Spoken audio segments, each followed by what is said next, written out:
when I was first started playing music, my first job that I actually got paid to play was in Massachusetts and Cape Cod, and I had the opportunity to be a house folk singer for some of the most popular folk singers of the day. And one of my then idols, John Hammond Jr., was playing there. This is a 63, 62, something like that. And blues was not very well known at that time in the white community. And then I had the incredible honor of playing with Skip James, the Bentonian, Mississippi blues musician, who is regarded by blues aficionados as one of the greatest geniuses of the music.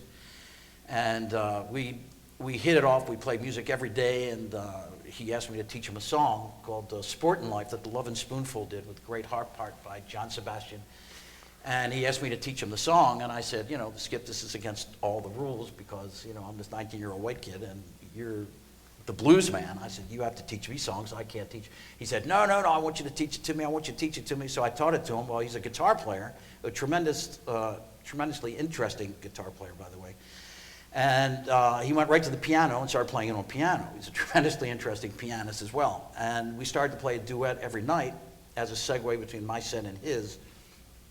And so he was playing at the Newport Blues Festival. It was a folk festival, but they started to have a blues element. I think it was a 63 or 64. And he invited me to come down there. And so I did. And during the days you could hitchhike, me and my then girlfriend hitchhiked down there. And Skip came out and he said, you two look very nice and very familiar. And that's exactly what he said verbatim. And he said, come on backstage. And we're the only two white people backstage. And he said, I'd like you to meet some of my friends. Bucko, Son, and for all you blues people out there, there's Bucko White and Son House and all the blues giants that had just come up from the South to these adoring white audiences that they've never before seen in their lives. And all of a sudden, from out of jails or wherever they were down there, Bucko was in jail up until that time, I think fairly recently. Robert Pete Williams, and they were all like treated to this incredible adulation by a brand new white audience.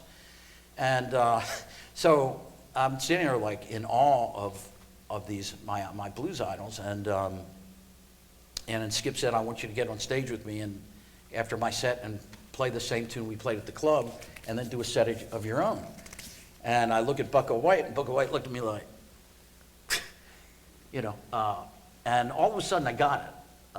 That it's not about how I could play the guitar or sing or knew their songs or whatever. It's about their culture.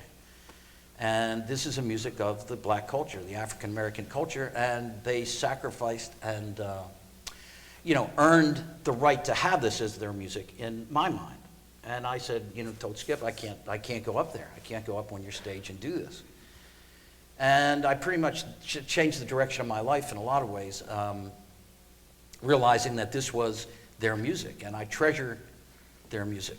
So this is my way of participating in their music and doing something different with it than perhaps they could do, and bringing it to other people, making a more universal sense of it to bring it to other people who never before would have heard it. And if you're have composed a piece for the Chicago Sinfonietta called 3 Songs for Blues Band and Orchestra that John Primer will be playing.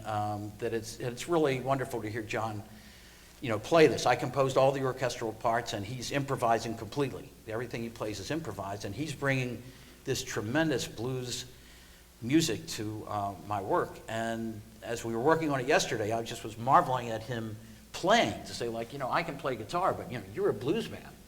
And he had a big smile on his face because it's magic when you hear a real blues man play. It's just magical. And, I feel blessed in a way that I learned that from the real artists of the day when they're first playing it.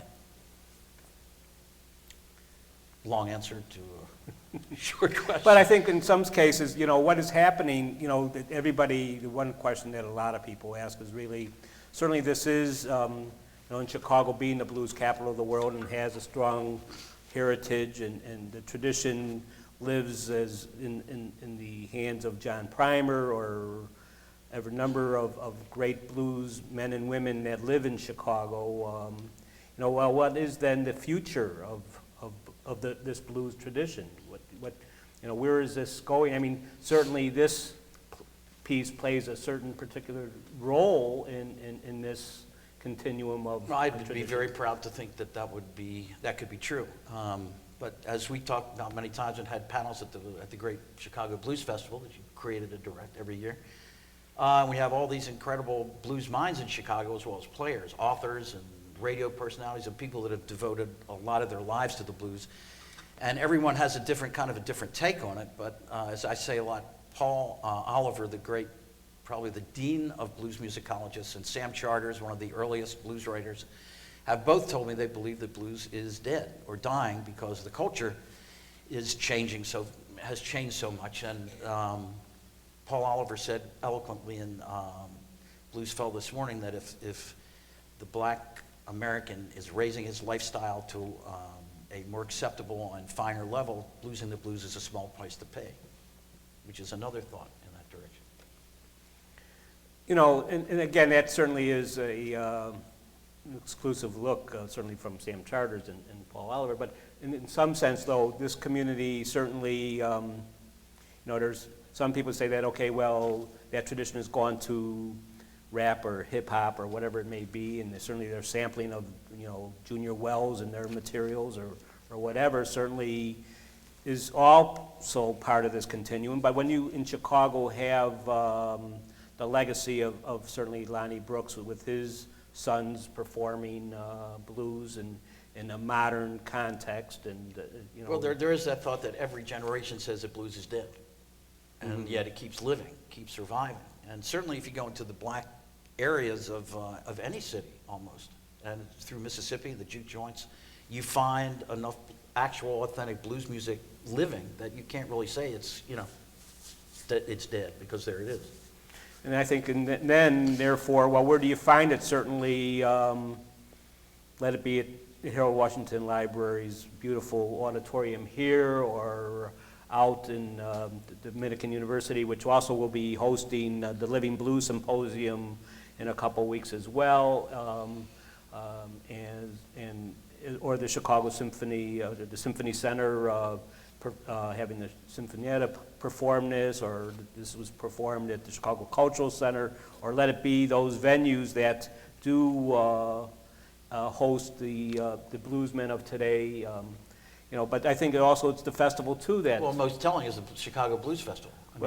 The Chicago Blues Festival. I think in this is the 25th annual Chicago Blues Festival, and certainly for 2.5 decades, there's been a number of blues festivals that have popped up, and this again giving a celebration of this tradition is really important, and certainly provides an opportunity for this next generation to be accepted on a festival stage, and might not have to, you know, although it certainly is, you know, Chicago is known as the house music capital. Well, you know, this blues, let it be the boogie woogie piano players, this came out of the house, and so it's all again part of that continuum. But you know, again, the acceptance, it doesn't have to be that little small family-oriented congregation of part of that house party, but certainly it goes to being able to expose the music to a larger audience at festivals, and more than that they could ever imagine playing at a Southside club that might hold 50 to 100 people. You know, when you say that's a 50, you know, if they play there once a week for a whole year, they're performing for, at one time, a larger audience than if they've performed at a weekly gig in their neighborhood. Right, but I also feel that that enclave, the black enclave with the music is the fiercest way to hear that music, is the most pure way to hear that music, because it's so much of a fabric of their lives and their families' lives and their parents' lives, and there's always been a juke joint in the neighborhood.